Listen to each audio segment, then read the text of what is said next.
guys, habang ako'y naglalakad guys. Naglalakad nga pala, hindi pala. Habang ako'y nagagala at makahanap ng magandang mga views guys. Dito pala guys, maganda pala dito guys. Nakarating ako dito sa may Hamtik Antique guys. Ayan, hindi ko alam kung anong barangay na to rito guys. Yo. Ganda ng area din guys kasi yung sunset, ayan, sunset. Kita din yung sunset. Tsaka ganda ng kalsada dito guys kasi maliban sa ang ganda ng ang bango ng simoy ng kalikasan, yan oh, may mga palayan. Dapat na palayan dito guys oh. Manggagaling dito guys papunta doon sa may kabila. Mga siguro nasa 1 kilometro ang layo doon, highway doon sa kabila. Doon ako nanggagaling kanina. Diyan ako dumano. At saka ayan, ganda ng sunset kayo, palubog na guys. Tubahan natin mamaya ng footage guys. Dito maraming nagja-jogging dito guys oh. Ang daming mga binata guys na nagja-jogging dito guys. Nagpi-physical fitness guys. Kasi ang ganda ng simoy ng hangin dito guys. Ang bango ng simoy ng kalikasan. Lalo na yung palay oh, bagong ani yung palay, talagang maaamoy mo yung bango nung palay. Parang pinipig guys. At doon yan guys sa unahan, meron ding nagano doon guys oh. Meron ding nagtatrabaho doon sa unahan oh. Maraming nagtatrabaho siguro. Pagtatanim mata ng yan guys oh. Pagtatanim mata ng pakwan yan.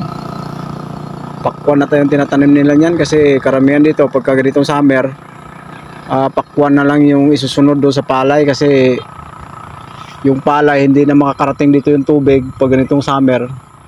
Yung iba nakapagtanim pa ng palay pero patubig na, may sila, may balon silang kinukuhanan ng tubig. At saka yung iba na malayo sa balon, ayan, nagtatanim lang sila ng pakwan. Kaya ayan, yung mga tao nila nagtatanim ng pakwan, sigurado yan, or mga gulay. Ano nga pala to dito guys, Poblacion 5 ng Hamtik Antique guys. Ayan dito, galing doon sa may pinakabayan ng Hamtik, sa may plaza nila, sa may sentro. Ng mga galing dito papunta doon ay nasa siguro kalahating kilometro yung layo. Ayan, narating ko yung dito sa Poblacion 5 ng Hamtik Antique. Ayan dito guys, ang ganda pala dito guys oh, kasi napakatuwid yung kalsada guys. Ayan, napakatuwid yung kalsada. Tapos dami pala mag-ano dito guys, nagja-jogging guys. Ganda pala mag-jogging dito guys kasi ang simoy ng kalikasan napakabango guys. Lalo na yung bago yung mga palayan dito guys, parang pinipig yung amoy ng paligid guys. Ayan guys, inabangan ko rin yung sunset guys oh. Inabangan ko rin yung sunset.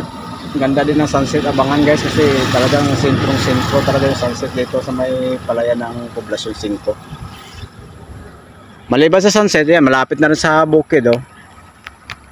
Malapit na rin sa kabukiran. Ganda din ng ng kabukiran. Ganda din ng forma ng kabukiran guys oh. Kaya yung araw, abangan natin guys.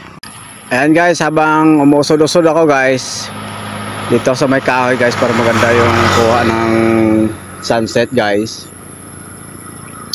Ayan, malapit ng araw guys, lumubog. Kaya umusod-usod ako ng konti guys dun sa pinanggalingan ko kanina para maganda yung background ng sunset guys oh.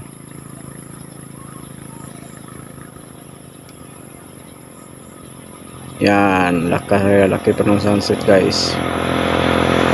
Sa dati kong pinanggalingan doon sa may unahan, doon sa may mga bahay doon na mga nakaputing kulay.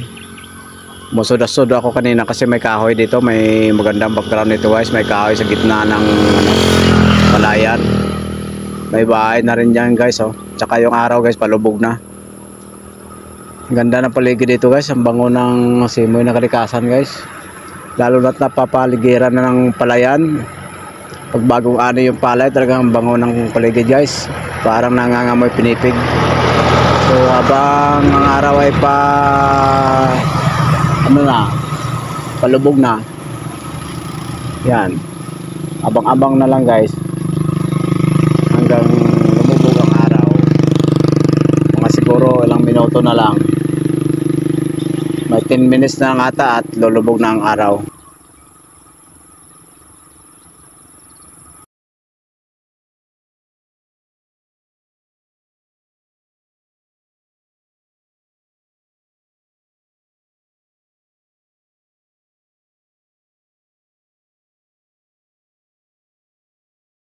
Salamat guys sa panonood. Have a nice day.